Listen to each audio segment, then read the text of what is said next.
Hey guys, welcome back to another episode of Chill English Talks. I'm Edward, and today I'm here with Marie again. Hey everyone, so happy to be back. And honestly, today's topic, I've been looking forward to this one all week. Same.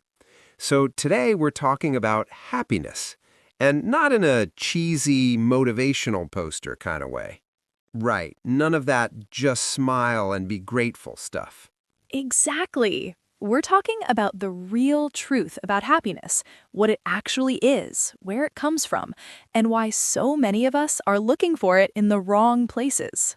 And this episode is great for intermediate learners, so B1 and B2 level. The vocabulary's natural, the ideas are deep but accessible, and we've made sure the pace is comfortable for you. And speaking of vocabulary, stick around till the end because we'll break down some of the most useful words and expressions from today's episode, words you can actually use in real conversations.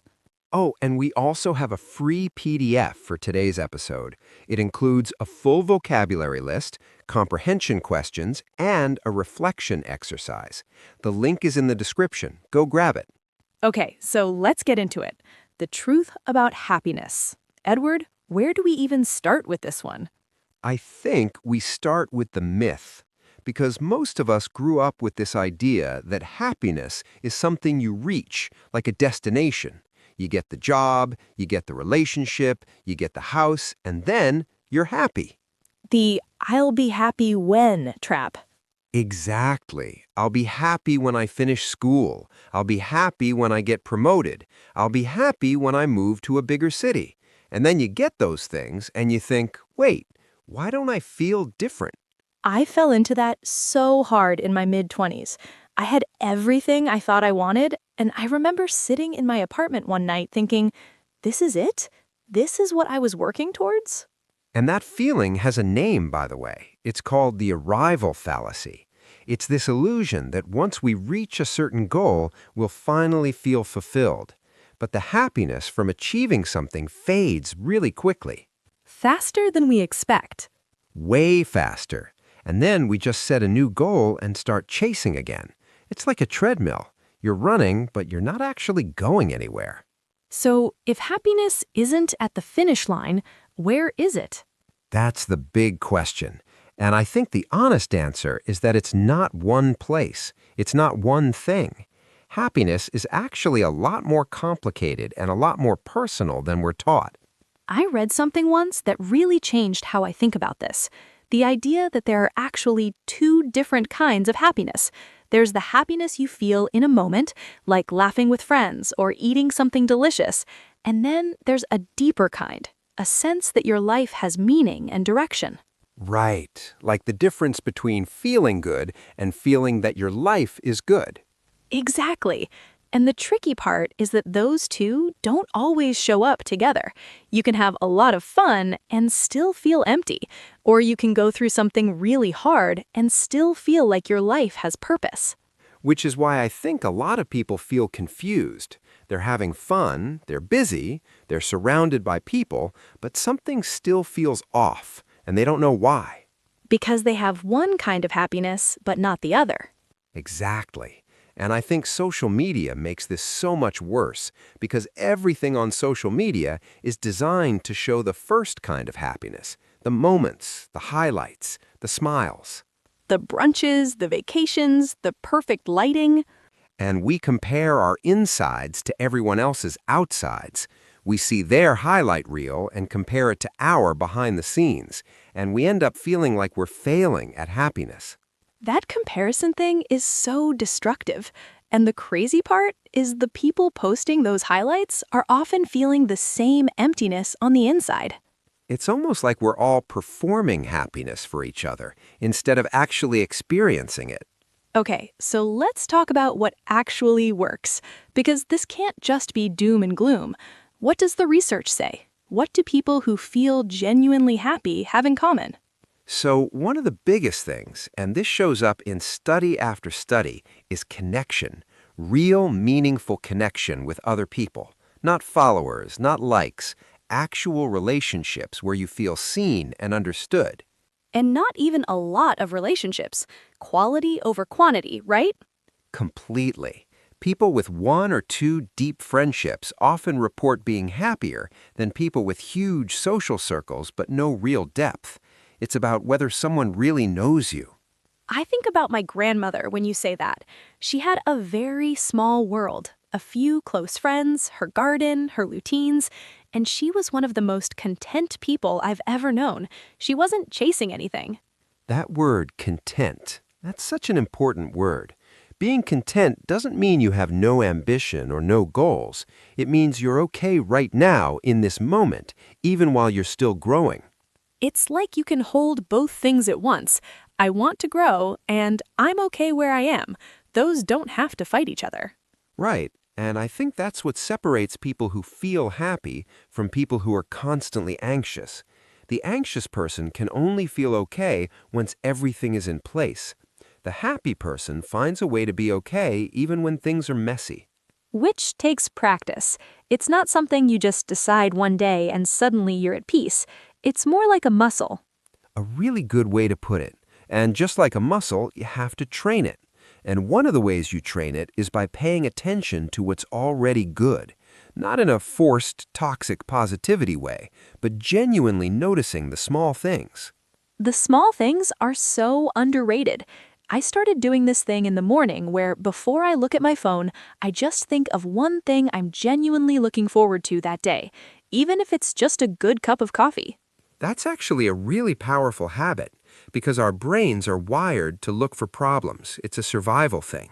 So we have to actively redirect attention towards what's going right. Otherwise, the brain just finds threats all day. Exactly. And you end up living in this low-level anxiety even when nothing is actually wrong. Okay, I want to bring up something that I think people don't talk about enough when it comes to happiness, and that's the role of difficulty. Because I think we've been sold this idea that happiness means the absence of pain, that if you're struggling, you're not happy. Oh, this is such an important point. But some of my most meaningful, most deeply satisfying experiences have come out of really hard times. Losing someone, failing at something, going through a period where everything fell apart. Because those experiences, as painful as they show you what you're made of. They show you what really matters. You can't have that kind of depth without some darkness. And I think that's what Viktor Frankl was talking about, right? The idea that meaning, not pleasure, is what keeps us going. We can endure almost anything if we understand why. Yes, and meaning often comes from the hard things, not the easy ones. You don't find yourself on the good days. You find yourself on the days when everything goes wrong and you still choose to get up. That's beautifully put. So happiness isn't the absence of hard things. It's having something that holds you together when the hard things come. Connection, purpose, presence. Those are the things that hold you together. And I love that you said presence, because I think that's the one most people are losing. We're physically somewhere, but mentally we're everywhere else, scrolling, planning, worrying, comparing. And life is happening right now, in this moment, and we keep missing it. My therapist once said something that I think about all the time. She said, the present moment is the only place where life actually happens. The past is memory, and the future is imagination. Only now is real. That's one of those sentences you need to write on a wall somewhere. I literally did. It's on a sticky note on my mirror. I love that. Okay, so let's bring this together, because I want people walking away from this episode with something concrete, not just ideas, but something they can actually use. Yes, so the truth about happiness is this. It's not a destination. It's not something you earn or achieve. It's something you practice every single day. It lives in connection, in meaning, in presence, in the ordinary moments you're tempted to rush past. It includes difficulty. It includes mess. A happy life is not a perfect life. It's a life where you feel anchored, even when things are hard. And it starts with asking better questions. Not, why am I not happy yet? But what is already good right now? Not what do I need to get, but what do I already have? Not when will things be different, but how can I be more present with things as they are? Those small shifts in the questions you ask yourself, they change everything. They really do. All right, let's slow things down a little and look at some of the vocabulary from today's episode, because we used some really great words and expressions that are going to be super useful for you. Yes. Okay, let's start with this one. Arrival fallacy. Arrival fallacy. This is the mistaken belief that reaching a goal will make you permanently happy. Arrival means getting somewhere. Fallacy means a false belief. Example, he kept working harder and harder, never realizing he was stuck in the arrival fallacy. Say it with you. He kept working harder and harder, never realizing he was stuck in the arrival fallacy. Great one. Next word, content. Content. It means feeling peaceful and satisfied with what you have. It's different from excited or thrilled. It's quieter than that, deeper. Example, she wasn't rich or famous, but she was content. Repeat that. She wasn't rich or famous, but she was content. Beautiful word. Next, meaningful. Meaningful. Something that has real importance. Something that matters deeply to you. Example, he wanted fewer but more meaningful friendships. Together, he wanted fewer but more meaningful friendships. Now this one, highlight reel. Highlight reel. This is an informal expression. It means the best, most polished moments someone shows the world, usually on social media, as opposed to the messy, real parts of life. Example, don't compare your real life to someone else's highlight reel. Say it with me. Don't compare your real life to someone else's highlight reel. So important. Next word, anchored. Anchored. It means feeling stable and grounded, like an anchor on a boat that keeps it from drifting away. Example, strong relationships kept her feeling anchored during difficult times. Together, strong relationships kept her feeling anchored during difficult times. Love that one. Now, presence. Presence. Being fully in the moment, physically and mentally, not distracted, not somewhere else in your head. Example, real connection requires presence, not just proximity. Repeat, real connection requires presence, not just proximity. And proximity, by the way, means being physically close to someone. 2 for 1. Okay, next, wired. Wired. This means naturally programmed or built to do something, like how our brains are built by evolution.